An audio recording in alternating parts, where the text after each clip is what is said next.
네, 섹터 레드앤블루 바로 시작해 보도록 하겠습니다. 함께 매니저부터 소개하겠습니다. 원래 자리를 항상 지켜주던 송가람 매니저와 오늘 하루 함께하게 된 송률 매니저 함께하겠습니다. 어서 오십시오. 안녕하십니까. 반갑습니다. 송률 매니저님 바로 직전에 무료 방송 안내 얘기를 좀 들었어요. 2시간으로도 부족하다. 네. 얘기를 해주셨는데 이렇게 앞으로 저 1시간 또 하실 텐데 이것도 부족하실 거예요? 좀? 아니요, 약간 지금 되게 충분할 것 갑자기 같고요. 괜찮아졌나요? 예, 약간 전 여친 만난 기분이죠. 앞전에 같이 방송 진행하다가 그쵸. 오랜만에 뵀는데 예, 기분 좋습니다. 네. 네, 제가 또 X가 된 것 같은데 오늘 또 알찬 이야기들 많이 좀 준비해 주시길 바라겠습니다. 그리고 송가람 매니저님은 항상 또 자리를 잘 지켜주셨어요. 오늘 비 오는데 좀 힘드시지 않으셨어요, 오는데? 아, 오늘 정말 비가 많이 오더라고요. 그니까요. 네, 아무쪼록 시청자분들도 뭐 비 피해 없으시길 바라겠습니다. 네, 알겠습니다. 앞으로 주말에도 꾸준히 온다고 하니까. 예, 알겠습니다.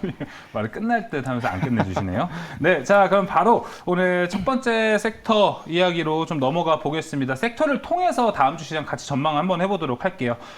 첫 번째 섹터는 바로 반도체 이야기 해보도록 하겠습니다. 일단은 딱히 지금 나쁠 건 없어 보입니다. 근데 이제 좀 최근에 오르락 내리락 하는 흐름들이 좀 포착이 됐기 때문에 좀 단기적으로 우리는 어떤 대응 전략 가져가야 되는지 반도체에 대한 이야기 나눠보도록 하겠습니다. 반도체 OX 들어주시죠. 하나, 둘, 셋. 자, 두 분 모두 일단 좋게 보고 있습니다. 송가람 매니저님, 먼저 반도체 이야기 물어볼 텐데 지금 아까 말씀드린 대로 정말 딱히 나쁠 게 없어 보여요. 그래서 근데 종목별로 보면은 근데 좀 단기적인 박스권 예상은 해야 되는 건가? 아니면 이 추세를 밀어붙여서 쭉쭉 올라가는 추세인가? 이게 궁금합니다.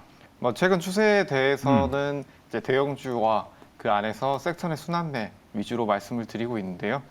뭐 반도체 같은 경우에도 지금 삼성전자가 실적 발표 이후에 지지부진한 모습을 보여주고 있지만 그 외에 이제 PCB라든지 이런 장비주들, 전공정, 후공정 업체들은 좋은 흐름을 이어주고 있습니다.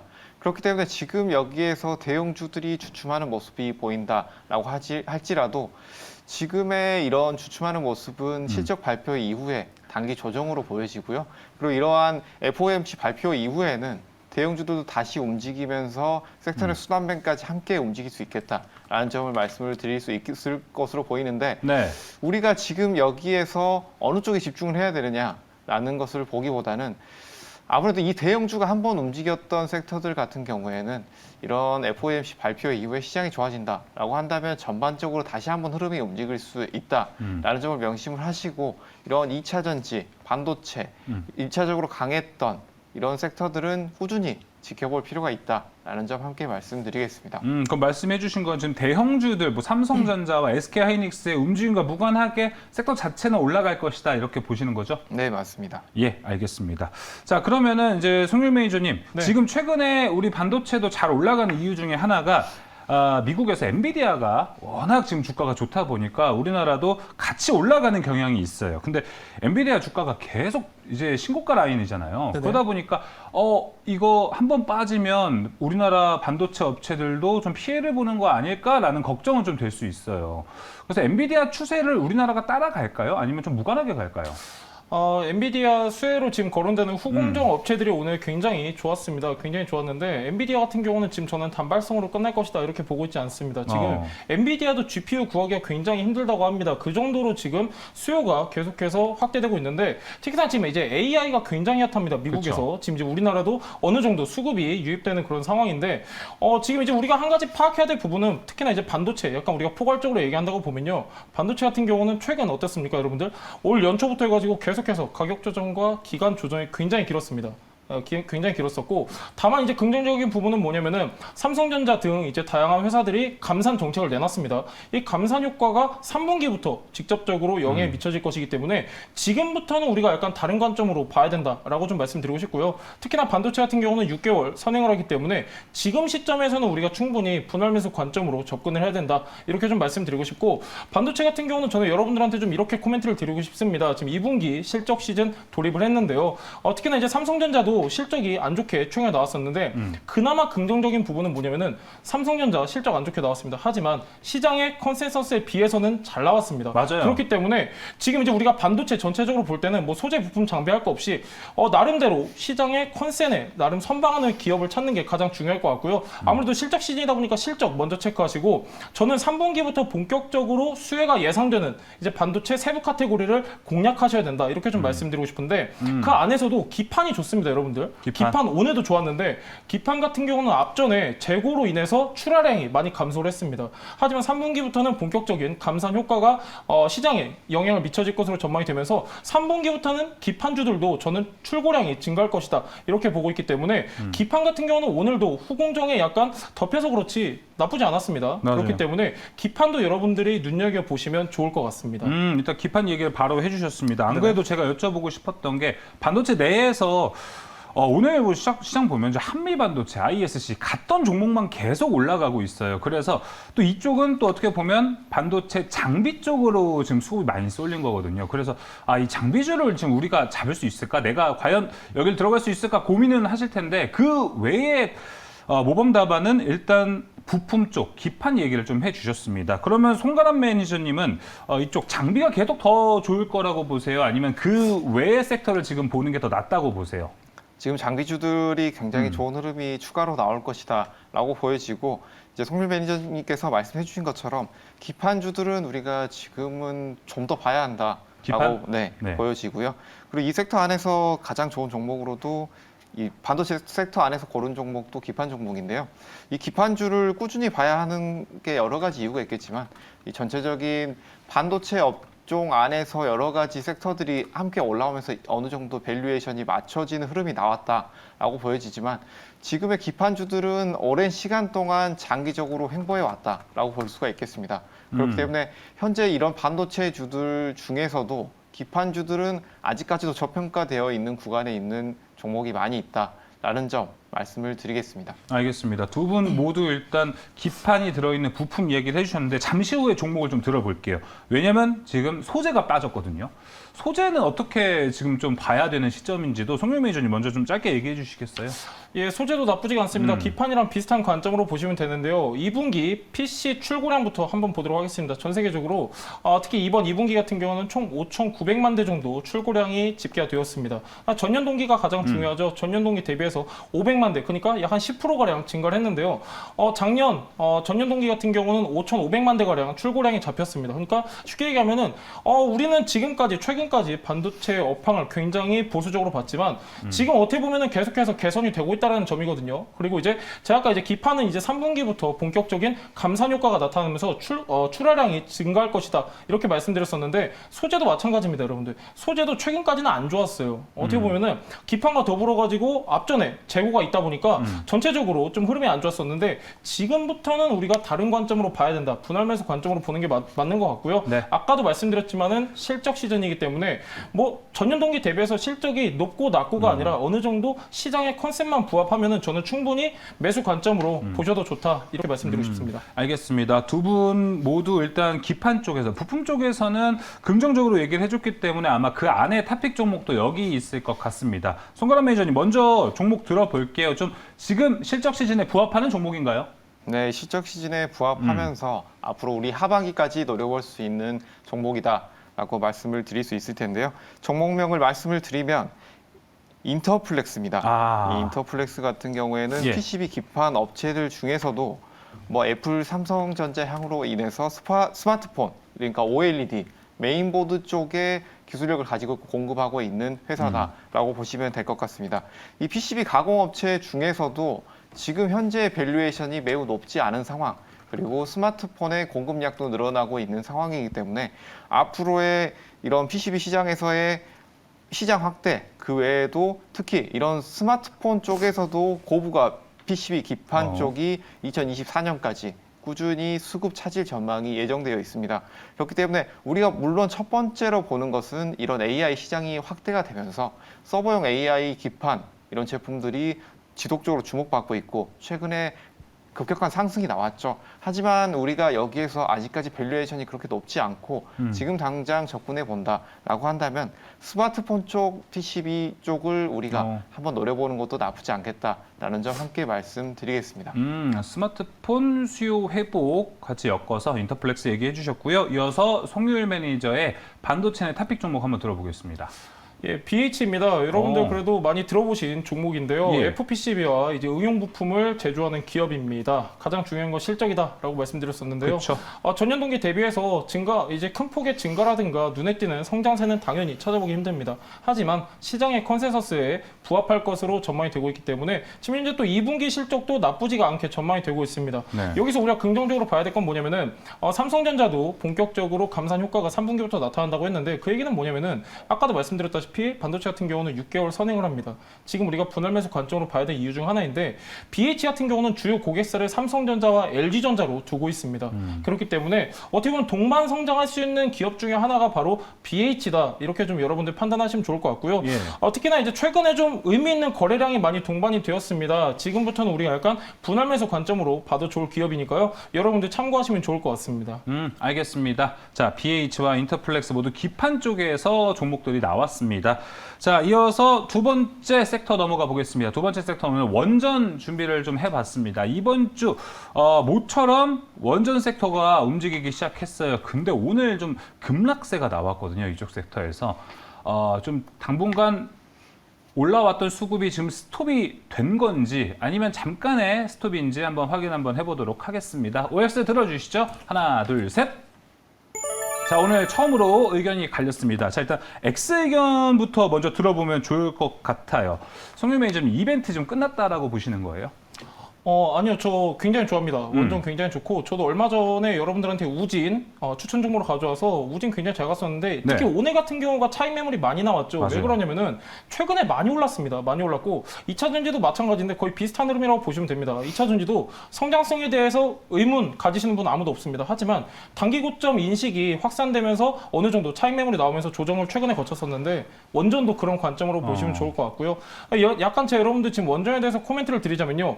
크게 이제 대형 원전 그리고 SMR 소형 모듈 원전 이렇게 나눌 수가 있습니다. 원전 같은 경우는 기조가 바뀌었죠. 한 10년 전만 하더라도 원전 사건 사고로 인해서 굉장히 안 좋았는데 전반적으로 이제 폐쇄하고 없애는 그런 추세였는데 최근에는 바뀌었죠. 바뀌고 굉장히 친환경 에너지로 분류가 되면서 전 세계적으로 확산이 되고 있는데 대형 원전보다는 저는 SMR에 주목하셔야 된다. 이렇게 좀 말씀드리고 싶습니다. 왜 그러냐면은 전체적인 부품 수라든가 효율로 봤을 때 일단 먼저 제가 말씀드리고자 하는 거는 대형 원전 같은 경우는 부품 수가 굉장히 많이 들어갑니다. 이에 비해서 소형 SMR 모듈 원전 이 SMR 같은 경우는 부품 수가 100분의 1밖에 안 됩니다. 하지만 효율은 굉장히 좋아요. 그렇기 때문에 저는 SMR에 주목하시면 좋을 것 같고요.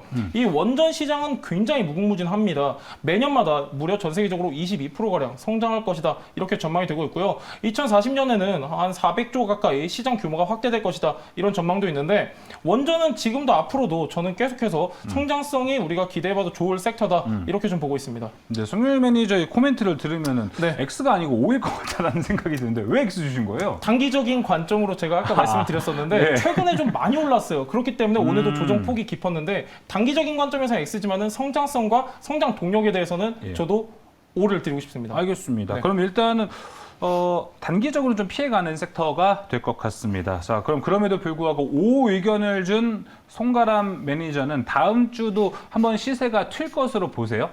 네, 물론 원전 같은 경우에는 장기적으로 굉장히 기술력도 있고 예. 또 한 가지 정부의 친원전 기조를 봤을 때는 우리가 꾸준히 볼 수 있는 섹터다라고 볼 수가 있을 것입니다.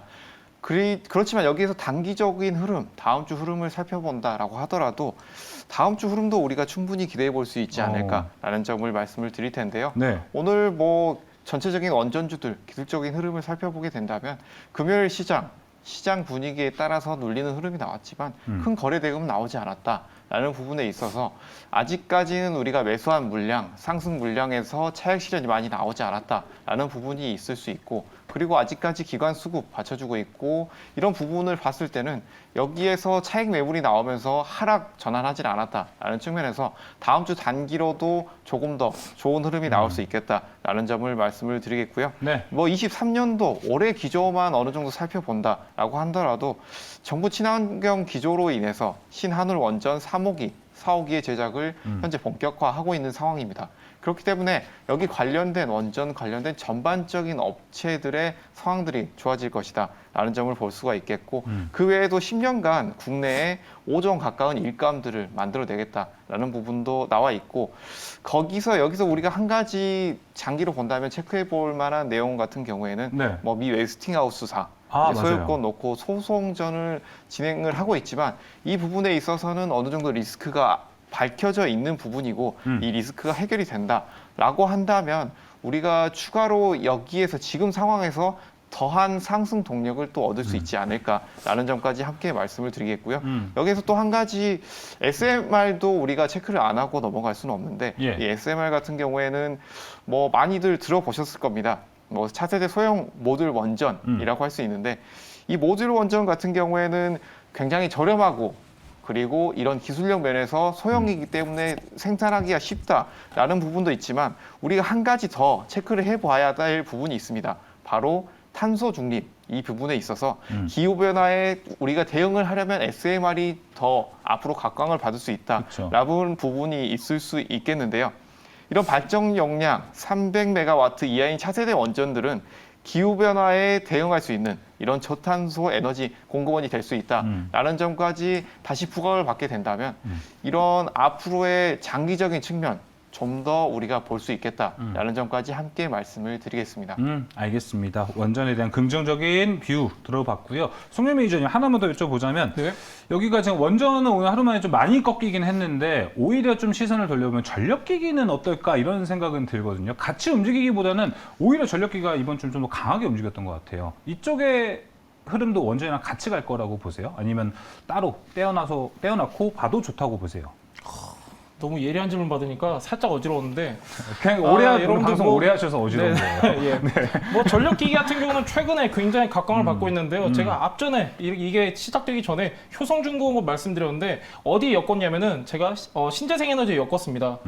이제 특히나 이제 해상풍력에다가 제가 여러분들한테 좀 같이 생각을 해보셔라 이런 말씀 드렸었는데 일단 전력기기 말씀해 주셨으니까 제가 여러분들한테 추가적으로 말씀드리자면요. 미국의 교체 수요가 굉장히 많습니다. 뭐가 많냐면은 초고압 대형 변압기 교체 수요가 굉장히 많습니다. 미국 같은 경우는 이 초고압 대형 변압기 같은 경우는 사용 연한이 25년입니다. 이 25년이 거의 다 도래를 했습니다. 그러다 보니까 교체 수요가 확대되고 예. 우리나라 전력기기 관련 기업들이 계속해서 좋은 실적 내면서 추가적인 수주도 들려오는 상황인데 전력기기 같은 경우는요. 원전에만 우리가 포커스 둘 게 아니라 다양한 신재생 에너지랑 그렇죠. 연관성이 있기 때문에 원전보다는 우리가 약간 포괄적으로 봤을 때 신재생 에너지 여기에도 같이 우리가 생각하면 좋을 것 같고 전력기기 같은 경우는요. 제가 지금 초고압 대형 변압기에 포커스를 둬서 말씀드리고 있는데 사실 지금 미국 같은 경우도 전력망을 추가적으로 설치해야 되는 주가 굉장히 많습니다. 그 얘기는 뭐냐면은 수요가 꾸준하게 있다라는 얘기거든요. 여기에다가 지금 이제 앵커님 말씀하셨다시피 원전뿐만 아니라 신재생 에너지 수요도 지금 계속해서 확대되고 있는 시점이기 때문에 저는 원전과 그리고 신재생 에너지 그리고 전력기기 같은 경우는 계속해서 동반 성장할 수 있는 구조를 갖추고 있다. 이렇게 좀 말씀드리고 싶은데 저는 아까 X 드렸죠. 네. 단기적인 관점에서 드렸다는 거 참고하시면 좋을 것 같습니다. 알겠습니다. 네. 이렇게 보면 좀 전력기기라는 섹터 자체를 이제 신재생 에너지 섹터로 같이 봐도 되는 게 좀 필요하지 않을까 이런 생각이 듭니다. 저는 그래서 전력기기는 나쁘지 않은 게 여기가 원전보다는 좀 매출이 찍히는 게 더 빠를 것 같다고 보거든요. 송가람 매니저님. 원전도 사실 조선처럼 매출을 찍히는 시간이 상당히 길다고 하잖아요. 그래서 전력기기는 상당히 더 빨라서 좋을 것 같은데 이 부분도 같이 생각을 가지고 계신가요? 뭐 전력기기 부분이 매출이 빨리 찍힐 수 있다라는 부분은 있겠지만 원전 같은 경우에는 뭐 이렇게 한 번씩 수주를 하게 되면 그 수주 물량이 굉장히 큽니다. 그렇기 때문에 이런 전력기기 부분에 있어서는 적은 금액으로 꾸준히 우리가 이런 수주 물량이 나올 수 있다라는 부분에서는 긍정적이지만 이 원전에서의 대형 수주 물량을 따라가기에는 아쉬운 부분이 있다라는 점에서 원전에서 해외 수주가 나온다라고 한다면 원전 부분에서 아무래도 주가에서는 더 큰 상승 흐름이 나오지 않을까라는 점 말씀을 드리겠습니다. 네, 원전과 전력기기 좀 팽팽한 것 같습니다. 자, 그러면은 일단 송가람 매니저님은 O 의견을 줬기 때문에 그 안에서의 탑픽 종목 한번 들어볼까요? 네, 저는 탑픽 종목으로 우진을 가지고 왔는데요. 야, 좋긴 좋은가 봅니다, 여기가. 우진 같은 네. 경우에는 이제 원자력 계측기 회사입니다. 네. 그리고 자동화 장치를 가지고 있고 유량계도 제조하고 있는데 이 우진에서 가지고 있는 기술력 같은 경우에는 비파괴를 통해서 원전 내부의 안전성을 검사할 수 있는 업체다라고 보실 수가 있겠습니다.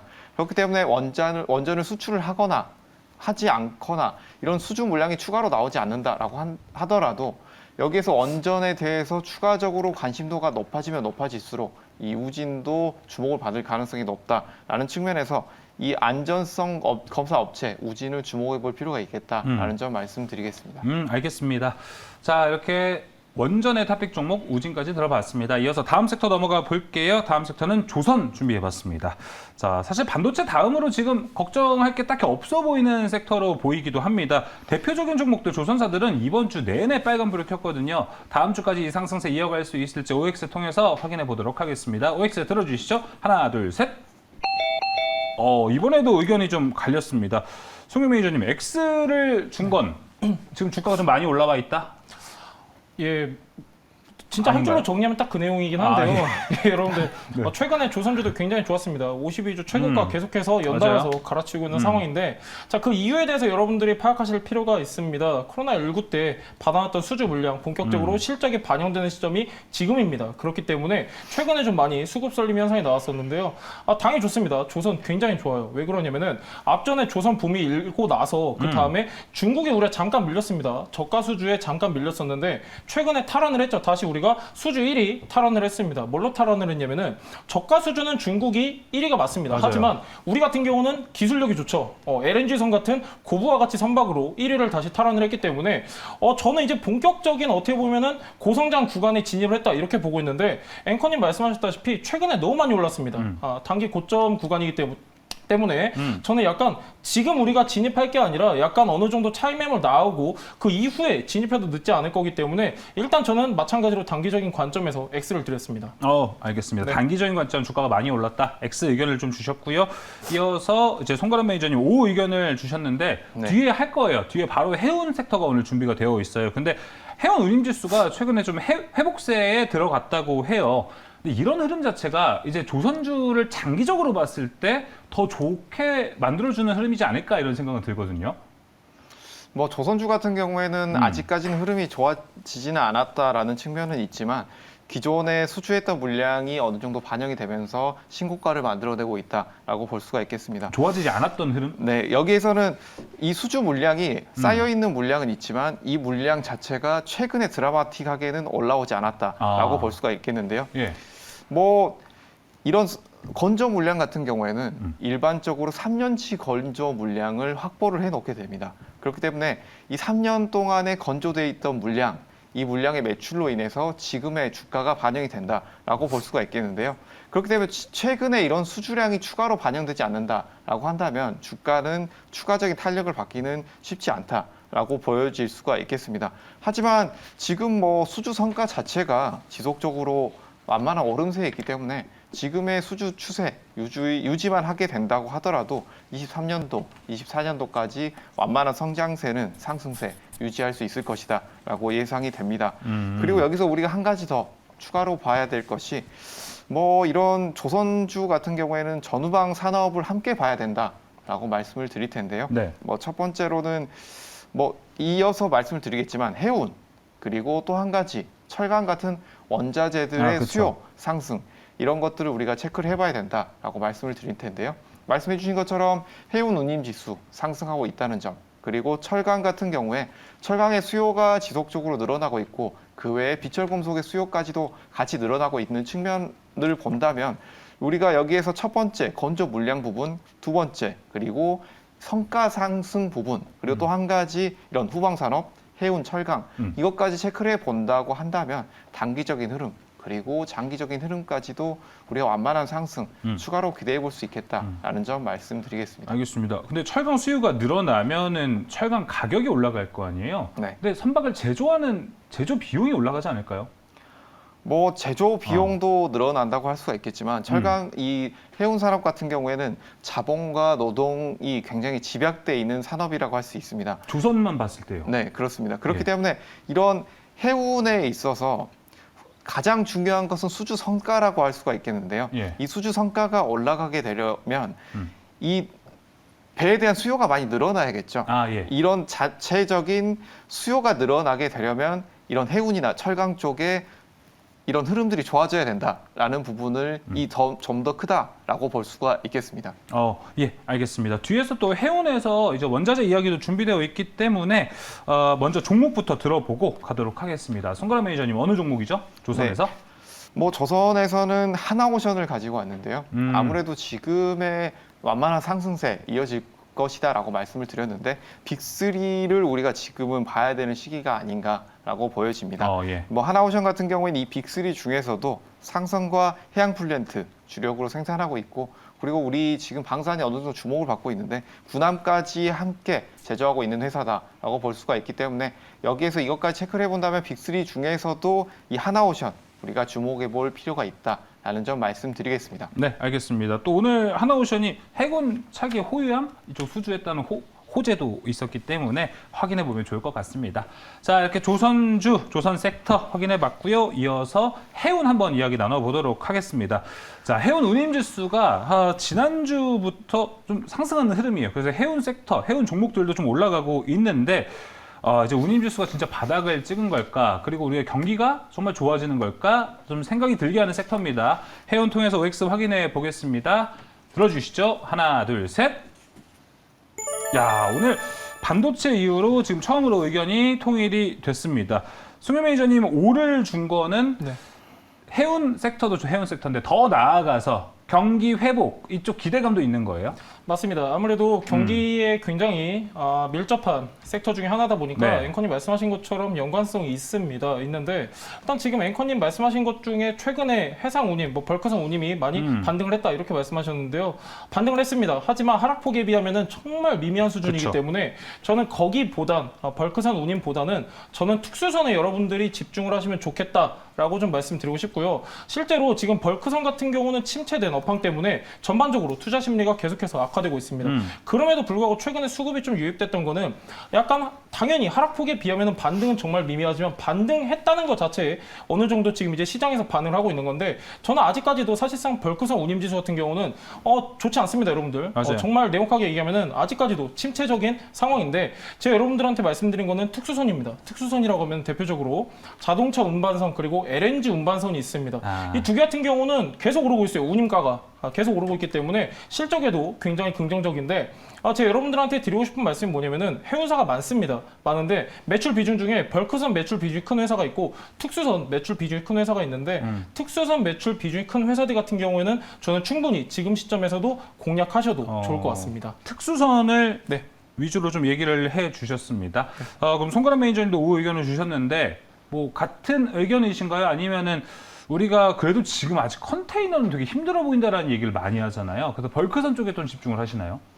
아무래도 특수선 쪽은 우리가 지속적으로 주목해 볼 필요가 있겠다. 특히 뭐 특수선. 네, 뭐 LNG나 LPG 같은 대형 이런 것들을 운송하는 에너지 관련된 이런 선박들은 꾸준히 주목을 받을 수 있다라는 점을 보실 수가 있겠지만 우리가 가장 집중해 봐야 할 점은 아무래도 이런 대형 벌크선이다라고 말씀을 드리겠습니다. 이 전체적인 해운 운임 지수, 뭐 이런 뭐 BDI 같은 발틱 운임 지수 같은 것들을 봤을 때 이것을 해운 전체적인 흐름을 봤을 때는 우리가 물론 우리나라 자체적으로는 이 LNG선 같은 고부가 가치 선박이 굉장히 좋다. 그리고 군함 같은 고부가 가치선을 우리가 추구해야 될 면이 있다라고 보여지지만 시장 전체적인 흐름을 봤을 때는 파이를 가장 크게 차지하는 것은 아무래도 벌크선이다라는 점을 볼 수가 있겠습니다.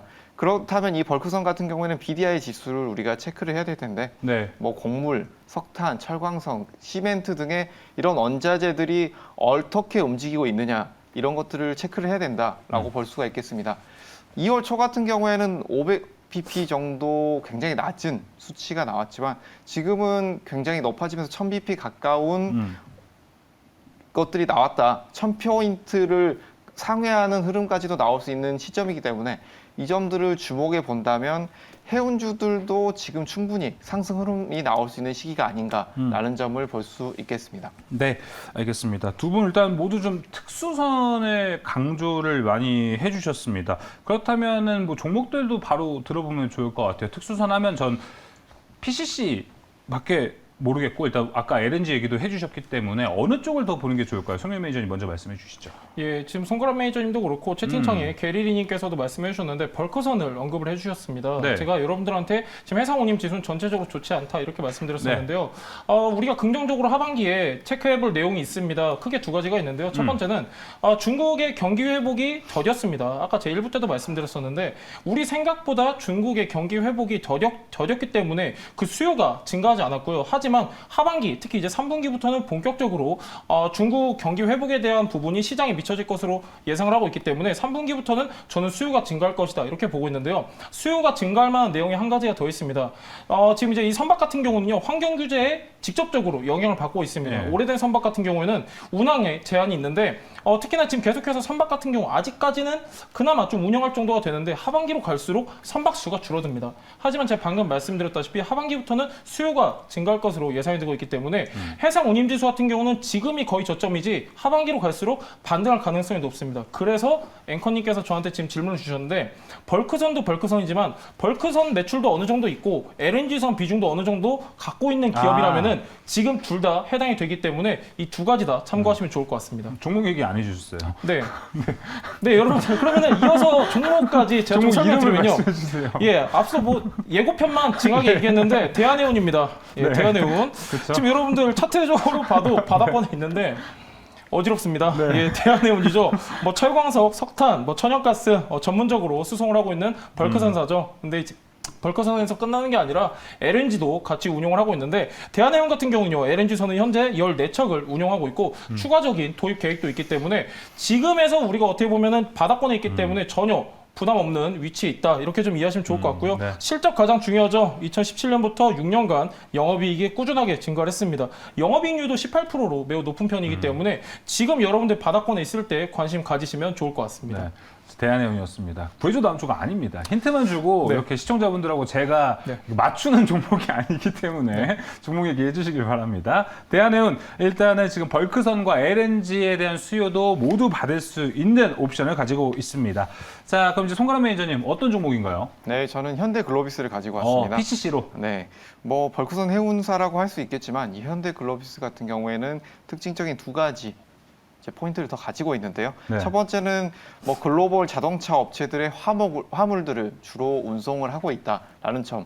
지금 뭐 자동차 업체들이 대형차들, 완성차들 위주로 굉장히 신고가를 형성하고 있고 매출도 상승하고 있다라는 측면에서는 이쪽에서 매출이 좀 더 증가할 가능성이 높다라는 점을 말씀을 드리겠고요. 네. 그리고 현재 지금 뭐 유가도 움직이고 있고 이런 기름의 수요도 늘어나고 있다는 점에서 네. 뭐 SOL, GS-칼텍스 등 대형 정유소와의 장기 계약도 체결하고 있는 이 현대글로비스를 주목해 볼 필요가 있겠다라는 점 말씀드리겠습니다. 아, 그 석유를 옮기는 걸 또 담당하고 있나요, 현대글로비스가? 네, 맞습니다. 장기 그- 계약을 체결 중에 있습니다. 현재. 안 그래도 오펙에서도 이제 내년쯤에 석유, 이 원유 수요가 늘어날 것이다라는 얘기를 하고 있는데 그러면 이런 현대글로비스 쪽에는 수혜가 되나요, 일단?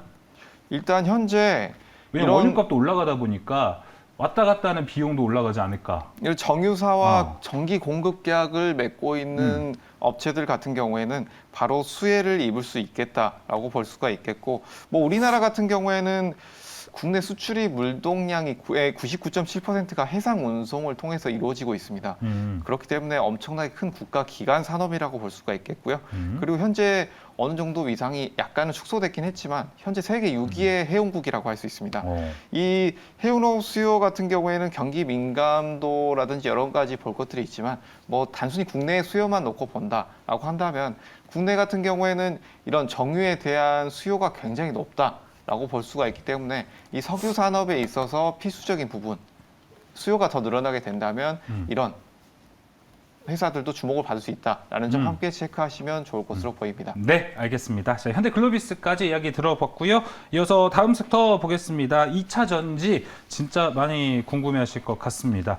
자, 이번 주 LG에너지솔루션 그리고 에코프로 그룹주들이 실적 부진이 나왔습니다. 그래서 변동성이 좀 생긴 것 같은데 사실 실적 시즌 이제 시작이거든요. 이제 좀 어떻게 봐야 되는지 2차 전지도 한번 살펴보겠습니다. OX 들어주시죠. 하나, 둘, 셋. 자, 이번에도 모두 오 의견을 줬습니다. 실적 이야기부터 해보도록 하겠습니다. 송영 매니저님, 2차 네. 전지 2분기 실적 부진했던 이유를 보니까 배터리 원자재 가격이 떨어져서 뭐 판매가도 내려갔다 이런 얘기가 좀 있잖아요. 근데 그렇다면 원가 방어는 하지 않았을까라는 생각은 들거든요. 왜 안 됐을까요, 이게? 이게 약간 우리가 좀 디테일한 부분을 먼저 따지자면요. 지금 단순히 이 가격 면에서만 지금 투자 심리가 악화된 게 아닙니다. 지금 이제 앵커님께서 좋은 질문 해주셨는데, 네. 2차 전지 같은 경우는요, 특히 이제 원자재 밸류체인이 대부분 중국이 독식을 하고 있습니다. 중국이 독식을 하고 있는데 여기에다가 IRA 때문에 지금 어느 정도 제한이 걸린 상황이고 2차 전지 같은 경우는 최근에 또 많이 올랐습니다. 많이 네. 올랐기 때문에 어떻게 보면 사실 아무것도 아닌 내용이에요. 사실 크게 큰 내용이 없는데 괜히 이제 어떻게 보면 최근에 많이 올랐다 보니까 조정의 빌미를 삼았다. 저는 이렇게 좀 판단이 되고요. 2차 전지 같은 경우는 굉장히 좋습니다. 뭐 소부장할 거 없이 전체적으로 좋은데 거기서 우리가 세부 카테고리로 나눠서 볼 필요가 있습니다.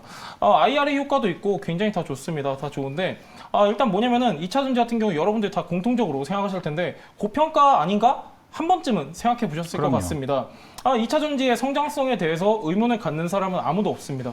하지만 고평가, 왜 우리가 지금 계속해서 조금은 찝찝한 게 뭐냐면은 사실상 어느 정도 고평가는 저는 이해가 되는 게 미래의 밸류까지 끌어와서 주가에 반영하다 보니까 맞아요. 어느 정도 고평가 인식이 있는 것도 사실입니다. 그렇기 때문에 저는 2차 전지 같은 경우는 지금 제가 오를 들었지만은 최근에 오른 만큼에 비해서는 아직까지 조정이 저는 끝났다라고 보고 있지 않습니다. 아직까지도 차익 매물이 조금 더 나올 것 같은데 차익 매물이 어느 정도 소화가 되는 걸 확인하고 그때 진입을 하셔도 늦지 않습니다. 자세히 봐야 될 거는 소재냐 부품이냐 장비냐 이렇게 좀 나눠서 보시면 좋을 것 같은데 일단은 저는 무엇보다도 지금 진입보다는 조금 더 어느 정도 매물 소화한 과정을 거친 후에 진입하시면 좋을 것 같습니다. 아직은 좀 혼란의 시기이지 않을까 2차 전지 얘기 들어봤습니다. 그럼 이제 송가람 매니저님 2차 전지 이야기도 한번 여쭤볼 텐데 항상 그랬던 것 같아요. 2차 전지 중심 회사들은 이번 처음인 것 같거든요. 실적이 기대치를 하회한 거는.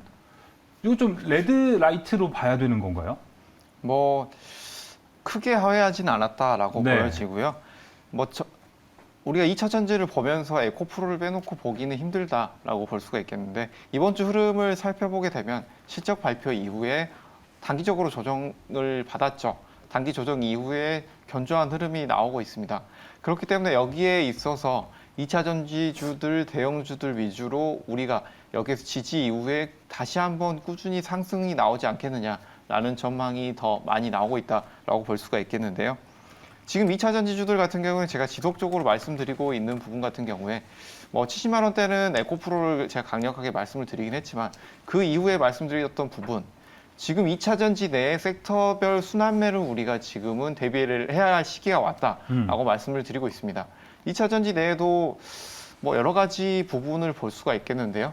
단순히 우리가 가장 큰 부분이 원통형 배터리 외에도 이 배터리 관련된 종목군들, 리튬이라든지 여기에 관련된 희소 제품들에 관련된 것들을 우리가 바로 볼 수도 있겠고, 그 외에 이런 에코프로나 이런 포스코 그룹사들 같은 대형주들 흐름도 체크를 해볼 수 있겠지만 여기에 있어서 그 외에 충전소 관련된 업체라든지 자동차 경량화 관련된 업체들 이런 업체들이 우리가 좀 더 이런 2차 전지 자체 쪽만이 아니라 2차 전지 시장에서 전기차 시장에서 앞으로의 성장이 나온다고 한다면 이 낙수 효과로 커질 수 있는 그 외의 섹터들도 우리가 지금은 지켜볼 시기가 아닌가라는 점을 말씀을 드리겠습니다. 매니저님이 항상 2차 전지 얘기를 할 때마다 느끼는 거는 소부장 쪽은 좀 되도록 피하시는 것 같고 그 뒤에 좀 낙수 효과를 항상 보시는 것 같은데 전기차 충전소 관련해서도 얘기하고 좀 여기 근데 너무 기대 수익률이 항상 좀 적다라는 생각이 들더라고요. 그럼에도 불구하고 이건 좀 장기적으로 가져가자라는 뷰인가요? 네, 맞습니다. 현재 2차 전지 차량들이 어느 정도 보급이 많이 되어 있죠. 네. 첫 번째는 하이브리드 쪽으로 보급이 된 이후에 지금은 완전히 2차 전지 를 장착한 전기 자동차들이 지금 시장에 굉장히 많이 운용이 되고 있는 상황입니다. 하지만 우리가 여기에서 주목해 봐야 할 점은 지금 뭐 차량이 대수가 많지만 주차장이 굉장히 부족한 상황이죠. 네. 이 상황과 비슷한 상황이다라고 볼 수가 있는 점이 우리가 뭐 내연기관, 휘발유 차량 같은 경우에는 언제라도 우리가 주유를 할 수 있는 상황이 오죠. 하지만 2차 전지 같은 경우에는 아무래도 지금 다세대 주택이라든지 아니면 교외 쪽으로 나가게 해야 될 된다라고 게 많다. 한다면 해야 될 것이 굉장히 많습니다. 그리고 충전할 충전소들도 지금은 굉장히 부족한 상황이다라고 볼 수가 있기 때문에 장기적으로도 우리가 볼 수 있지만 이런 단기적으로도 지금 당장 이런 인프라가 필요한 상황이다라는 측면에서는 주가적인 면으로 봤을 때도 또 강한 흐름이 나올 수 있는 시기다라는 점은 함께 말씀드리겠습니다. 알겠습니다. 송가람 매니저님 바로 종목 들어볼게요. 네, 종목 유라테크를 가지고 왔는데요. 네. 뭐 저번 주 탑픽 종목으로 가져왔던 종목입니다. 그렇죠. 뭐 기술적인 흐름만 간단히 먼저 말씀을 드리자면 뭐 목표가 부분에서 살짝 미치지 못하고 다시 밀리는 흐름이 나왔지만 오늘 금요일 시장에서 2차 전지주들 대부분 거래대금 크지 않게 눌리면서 살짝 조정이 나오는 모습이 나왔기 때문에 이런 흐름을 본다고 한다면 다음 주에도 추가로 다시 좋은 흐름 나올 수 있겠다라는 점을 말씀을 드리면서 지금 기존에 제시해드렸던 가격대에서도 충분히 재매수 가능한 위치다. 그리고 충전소 관련된 종목들 대체적으로 우리가 다음 주 바로 매수도 접근을 해볼 만한 위치다라는 점 함께 말씀을 드리겠습니다. 네, 알겠습니다. 이어서 송률 매니저님 2차 전지 탑픽 종목 말씀해 주세요. 예, 앵커님 지금 약간 빨리 말씀하시는데 전 천천히 말씀드리도록 하겠습니다. 하하, 그렇지 SKI 않습니다. 테크놀로지인데요. 네. 일단 뭐 소재 중에서도 가장 중요한 거는 분리막 대표 기업입니다. 3분기부터는 흑자 전환할 것으로 전망이 되고 있는데요. 자, 왜 제가 여러분들한테 소재를 말씀드리냐면요. 아까 말씀드렸다시피 2차 전지, 특히나 이제 전반적인 원재료 밸류체인 같은 경우는 중국이 독식을 하고 있습니다. 하지만 지난 4월에 IRA 세부 지침 발표를 보면요. 중국산은 보조금을 제외한다라는 조항이 있습니다. 그런데 특히나 지금 제가 말씀드린 분리막하고 전액 같은 경우는 중국산 의존도가 매우 높기 때문에 반사 수혜를 입을 수 있는 게 바로 SKI 테크놀로지입니다. 그렇기 때문에 지금부터 여러분들이 관심 가지시면 좋을 것 같고요. 제가 아까도 말씀드렸지만 3분기부터 흑자 전환이 어느 정도 예상이 되고 있기 때문에 지금부터 여러분들이 좀 관심을 가지시면 좋을 것 같습니다. 알겠습니다. SKI 테크놀로지까지 들어봤습니다. 자, 이렇게 5종목 모두 확인해 봤고요. 자, 이어서 지난주 성적이 어땠는지 공략주들 먼저 리뷰하도록 하겠습니다. 최진욱 매니저가 오늘 없기 때문에 최진욱 매니저 결과부터 먼저 제가 구두로 설명을 좀 드릴게요. 최진욱 매니저의 지난주 종목은 클래시스였습니다. 종가 기준 0.16% 수익이고요. 초과 기준으로는 3.97%였습니다. 자, 이어서 송가람 매니저님의 지난주 공략주는 아까 말씀해 주셨던 유라테크 입니다. 종가는 마이너스 3.57%, 최고가는 14.32%. 단기간에 확 올라간 것 같아요, 이 종목은. 네, 맞습니다. 뭐 방금 전에 말씀을 드렸지만 예. 한 차례 주목을 받으면서 단기 슈팅이 나왔죠. 하지만 우리가 매수가 이하로 어느 정도 많이 빠지는 흐름이 오늘 나왔지만 금요일 시장에서의 단기 눌림이다라고 보여지기 때문에 지금 뭐 다음 주에도 다시 한번 매수가 근방에서 도전해 볼 수 있는 위치다라는 점 말씀드리겠습니다. 네, 알겠습니다. 유라테크가 오늘 4.93%가 빠졌고 다시 한번 매수할 수 있는 타이밍이 왔다라고 이야기를 해 주셨습니다. 자, 그럼 이제 이번 주 어떤 공략주들을 가지고 오셨는지 이야기 들어보겠습니다. 먼저 송률 매니저의 종목부터 들어보겠습니다. 어떤 종목인가요? 예, 두산입니다. 로봇으로 잘 알려져 있는데요. 두산 같은 경우는 지금 여러 가지 지금 모멘텀이 있는데 그 중에서 몇 가지만 좀 말씀드리자면요. 예. 두산은 이제 로봇을 담당하는 자회사 두산 로보틱스를 두고 있습니다. 두산 로보틱스 같은 경우는 실체가 있는 기업이죠. 매출액 기준으로 했을 때는 국내 1위, 글로벌 같은 경우는 4위 정도에 랭크가 되어 있고요. 가장 로봇에 실체가 있는 기업이다. 저는 보고 있습니다. 이 두산 로보틱스 같은 경우는요. 22년 하반기에 미국 법인을 설립을 했고요.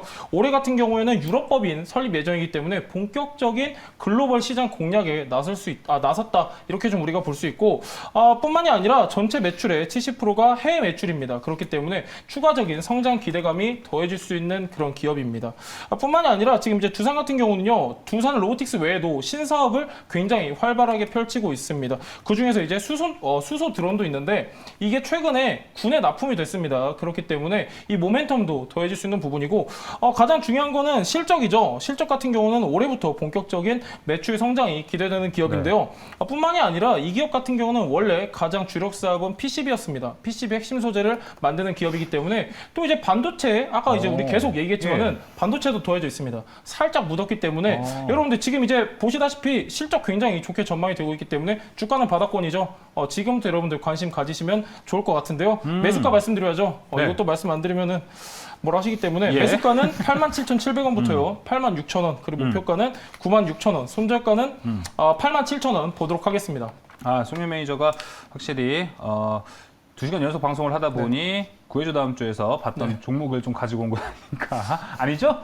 뭐 저는 이렇게 모니터링 자주 하시는지 몰랐는데 그럴 수도 있고 예 그렇습니다. 네, 알겠습니다. 그럼 한 가지만 좀 여쭤보겠습니다. 여기가 일단 지주사여서 좀 메리트가 없을 것 같은데 두산 로보틱스 상장 기대감을 좀 주가 상승을 좀 받을 거라고 보시는 거예요? 예, 아무래도 그 상장 전후로 이벤트 전후로 저는 어느 정도 수급이 유입이 될 것이다 이렇게 보고 있고요. 또 네. 이제 실적도 나쁘지가 않습니다. 실적 나쁘지가 않고 아까도 이제 여러 가지 모멘텀을 말씀드렸었는데 뭐 수소 드론뿐만이 아니라요. 가장 중요한 건 로봇인데 아까도 말씀드렸다시피 매출이 지금 계속해서 꾸준하게 발생이 되고 있고 국내에서는 매출 기준 1위 기업이기 때문에 선도 기업으로 보셔도 좋을 것 같습니다. 알겠습니다. 지금 이규선님께서는 목표가가 좀 약하다라고 얘기해 주십니다. 네.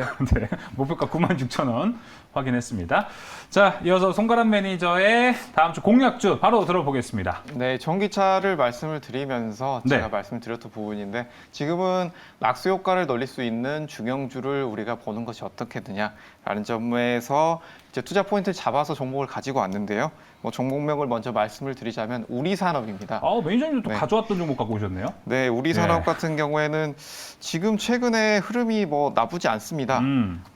한번 급등을 했지만 다시 한번 지지가 나오면서 거래대금 눌리고 좋은 흐름이기 때문에 지금 위치에서는 기술적으로 봤을 때는 다시 한번 매수할 수 있는 위치에 왔다라고 보여지고 그리고 지금 대형 완성차 업체들 같은 경우에는 연일 신고가를 쓰고 있는 상황 이런 상황들 속에서 다시 한번 이런 부품주들 주목을 받을 수 있다라는 측면에서 투자 포인트를 잡아봤고요. 예. 뭐 우리산업 같은 경우에는 한번 뭐 설명을 드렸던 업체지만 현재 뭐 PTC 히터 같은 경우에 테슬라에도 납품을 하고 있고 그 외에 현대차에도 독점적으로 공급을 하고 있는 업체다라고 볼 수 있기 때문에 이런 전기차 부품주들이 다시 한번 수혜가 나온다라고 했을 때도 강한 흐름이 나올 수 있다라는 점 그리고 현대차 부품사들이 이런 낙수 효과를 누렸을 때도 좋은 흐름이 나올 수 있겠다. 이 두 가지 포인트를 본다고 한다면 지금의 기술적인 위치 다시 한번 볼 수 있겠다라는 점 말씀드리겠습니다. 알겠습니다. 가격 전략 얘기해 주시죠. 네, 가격 전략 같은 경우에는 매수가는 22,000원에서 23,300원 라인에서 매수를 하시면 될 것 같고요. 목표가는 27,000원, 손절가 25,000원을 제시해 드리도록 하겠습니다. 알겠습니다. 우리산업 목표가 27,000원, 손절가는 25,000원입니다. 근데 매니저님 지금 좀 단기적으로 고점은 아닐까라는 생각은 드는데 걱정 안 해도 되는 구간이에요? 수급도 잘 들어오나요?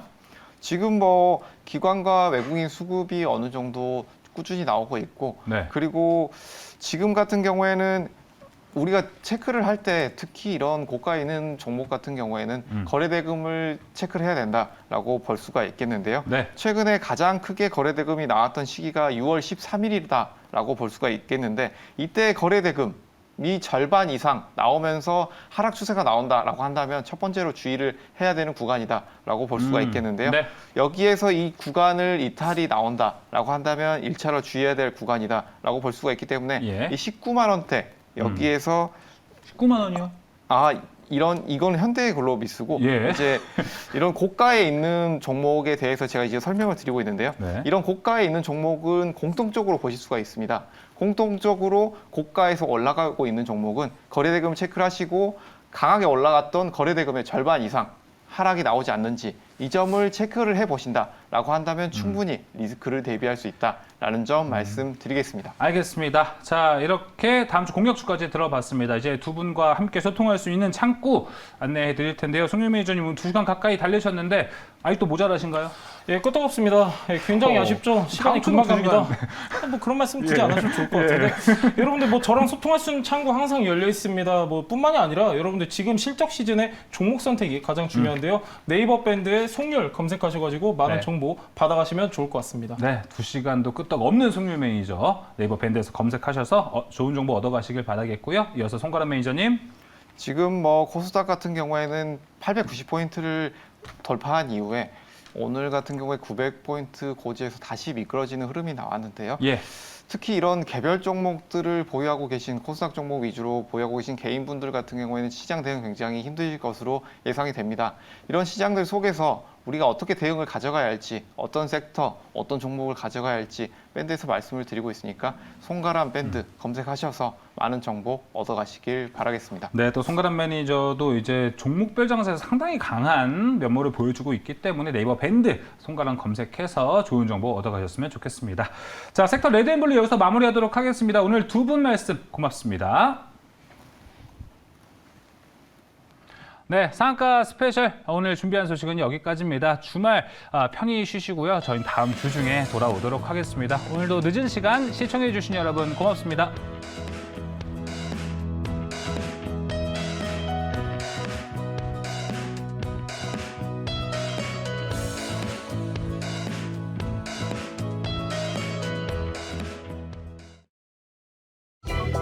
본 방송은 투자 판단을 위한 조언일 뿐 투자 결정과 결과에 대한 책임은 투자자 개개인에게 있음을 알려드립니다.